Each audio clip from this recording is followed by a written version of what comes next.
فرم بین المللی در جمهوری تاجیکستان 2025 از تمام دنیا مهمون داره. اومده بهار فرین دیگه جایی گپش نیست، همتون میدونید که اینا بود خوراکای ملیمون هست. بهار فرین دیگه مثل که یک جا اومدم در اینجا آشی با نفشن همتون میدونید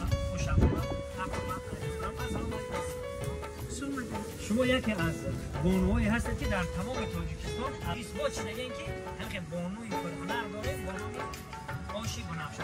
اینه آشی یک گل پیش به آشی اینه آشی بنفشه هم مرغ میخری هم تو اینه زنده و سربلند آمدیم نزدی سامان خریبن. سلام علیکم دوستای عزیز، خوش آمدید. خدمت حال از دیدار شما شده. شرکت سامان ترول یکی از تشکیل کننده اساسی همین چورابین است. البته سال دوم است که ما دو ماه اخیر کار نکرده همین چورابین تشکیل کردیم که رشد شود برای شرکت‌های داخلی، برای شرکت‌های خارجی بیایم با یکدیگر شرط مکان و رفت آمد سیاحی